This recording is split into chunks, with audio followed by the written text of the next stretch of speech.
सभी को, मैं हूँ सृष्टि और आज हम भगवद गीता चैप्टर 2 के श्लोक 35 में आ गए हैं। रोज की तरह पहले मैं श्लोक को संस्कृत में पढ़ूंगी, उसके इंग्लिश ट्रांसलेशन को देखेंगे और मीनिंग को समझेंगे। तो चलिए शुरू करते हैं।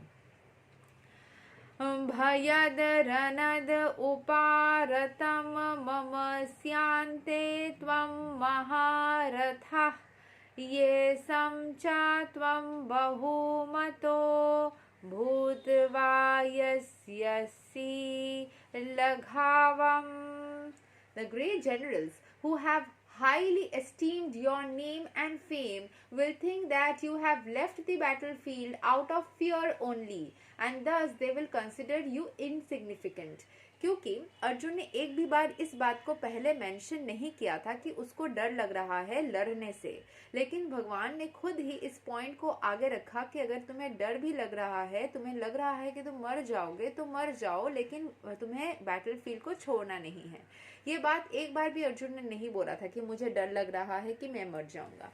उसने हर वक्त यही बोला है कि मुझे अपने फैमिली मेंबर्स के साथ में नहीं लड़ना है, उनको नहीं मारना है, उनको नहीं हर्ट करना है। उसके अपने मर जाने पे कभी क्वेश्चन डाला ही नहीं। लेकिन कृष्ण भगवान खुद से इस पॉइंट को ला रहे हैं।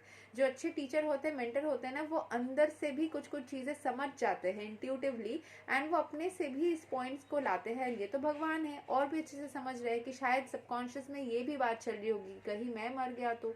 हाँ, तो ये सारे चीज को भी वो कवर अप कर रहे हैं कि अगर तुम्हें लग रहा है कि तुम मर जाओगे तो तुम फिर भी नहीं पीछे हट सकते, एंड अगर तुम छोड़ के चले गए तो लोगों को यही लगेगा। तुम अगर अपना पॉइंट्स बताओगे कि मुझे अपने फैमिली मेंबर्स को हर्ट नहीं करना है, मुझे उनके साथ में नहीं लड़ना है, कोई नहीं समझेगा ये बात, क्योंकि युद्ध जब तय हो गया था उस टाइम तुमने हाँ बोला था। युद्ध स्थल में आके तुमने उन लोगों को देख के, उनके सेना को देख के फिर डिसाइड करो जाना है नहीं फाइट करना है, तो लोगों को क्या लगेगा कि तुम डर गए उनको देख के, एंड डर जाके तुम उनको बढ़ावा दे रहे हो, उनकी शक्ति को और ज्यादा, उनके हौसले को और ज्यादा, अपने आप को डाउन कर रहे हो और सभी को यही उदाहरण दे रहे हो या प्रमाण कर रहे हो कि तुम डर गए या तुम नहीं लड़ सकते हो। तो इस तरीके से वो मोटिवेट कर रहे हैं कि हमें अपने कर्म के प्रति, अगर हमें इनर वर्क भी करना है, अपने मन के अंदर की कोई या अपने अंदर कोई चेंजेस लाना है, उसमें भी लोग डरते हैं। तो अगर हमने मान लीजिए आपको अच्छी हेल्दी डाइट लेना है, आप कुछ दिन बाद आपको अच्छा नहीं लगा, आपने छोड़ दिया, तो फिर लोगों को क्या लगा कि ये केपेबल ही नहीं है, कोई भी बात को प्रॉमिस करने के बाद रखने के लिए केपेबल ही नहीं है, अपने के चैलेंज को फिलअप करने में। शायद आप बोर हो गए, आप केपेबिलिटी था, आपको अच्छा नहीं लग रहा था, लेकिन लोग तो यही सोचेंगे कि आप केपेबल ही नहीं है, आपको यही बोला जाएगा। कोई नहीं समझेगा कि कोई और भी प्रॉब्लम अगर हो भी रही थी, तो आपको उस चीज को मेंटेन खुद के लिए करना अगर है तो उसमें भी मत डरो। यही बता रहे हैं कि अगर आपने एक बार प्रॉमिस कर दिया, अगर आपने कमिटमेंट कर दिया खुद से, तो खुद की भी मत सुनो कि नहीं करेंगे, वो कमिटमेंट को फुलफिल करना ही होगा। आपने अगर खुद को प्रॉमिस कर दिया, किसी और को प्रॉमिस कर दिया, एक बार प्रॉमिस कर दिया अगर, तो फिर आपको वो करना ही पड़ेगा at any cost. You have to do that. सोच लो, पहले से सोच समझ के प्रॉमिस करो, ऐसे ही नहीं कि कर दिया। सीधे कोई भी कमिटमेंट करने से पहले 1000 टाइम्स सोच लो, लेकिन अगर कर दिया तो आपको वो फुलफिल करना होगा।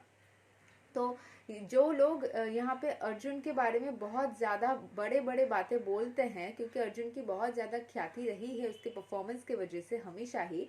जैसे फर्स्ट बॉय होता है ना, टॉपर होता है ना, उसके बारे में सब अच्छे अच्छे बोलते हैं, तो उन लोगों को ये लगेगा कि बेचारा डर गया है, तो हम बेकार ही सोच रहे थे कि ये बहुत बढ़िया सा है, सिग्निफिकेंट सा कोई है, लेकिन ये तो है कि इनसिग्निफिकेंट है, बेकार सा बंदा है, इतना थोड़ा सा परफॉर्म क्या अभी नहीं आ रहा है इसको परफॉर्म करना। यहाँ पे एक्सप्लेनेशन देखते हैं। Lord Krishna continued to give his verdict to Arjun. Do not think that the great generals like Duryodhana, Karna and other contemporaries will think that you have left the battlefield out of compassion for your brothers and grandfather. यही बोल रहे, मत सोचो कि वो लोग ये समझेंगे कि तुम उनके लिए दया खा के छोड़ के चले गए। वो यही समझेंगे कि तुम इनकेपेबल हो, तुम्हारे अंदर कोई कैपेबिलिटी नहीं है। They will think that you have left out of fear for your life, and thus their high estimation of your personality will go to hell.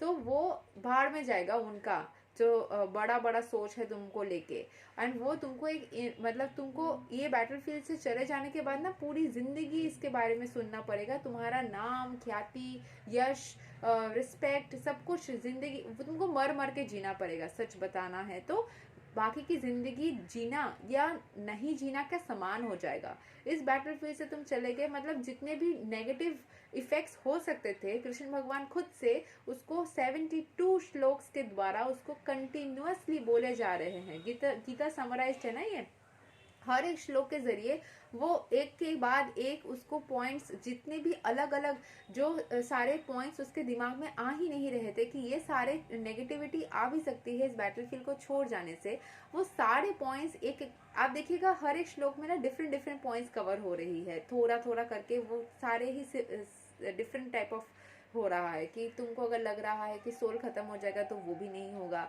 अगर लग रहा है कि शरीर खत्म हो जाएगा तो सबका होना है, अगर लगता है कि सोल एग्जिस्ट नहीं करता है उस तरीके से भी कोई प्रॉब्लम नहीं है, अगर तुमको लगता है कि तुम इससे बच जाओगे तो तुम्हारा सबको उन लोगों को बचाना हो जाएगा तो तुम्हारा खुद का रिस्पेक्ट चला जाएगा। मतलब हर एक तरीके से जो नेगेटिव सिनेरियोस क्रिएट हो सकते हैं, हर तरीके से अर्जुन को समझाया जा रहा है ताकि अर्जुन इस बैटल फील्ड को जो उसको करना है, एक बार आपने कमिटमेंट कर दी तो वो अपने कमिटमेंट से पीछे ना हटे। इसीलिए उसको इतने अच्छे से, मतलब ही सो लकी कि उसको इतना समझाया जा रहा है, कृष्ण भगवान पूरी तरीके से उसको गाइड कर रहे हैं। इतने में तो समझ में आ ही जाना चाहिए कि इतना कोई बोल रहा है मतलब कर लेना चाहिए।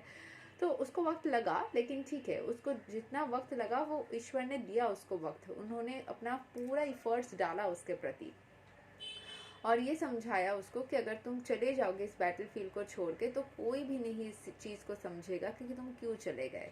ठीक है, यही तक था श्लोक नंबर 35। अगले वीडियो में हम श्लोक 36 को कवर करेंगे। तब तक के लिए हरे कृष्णा।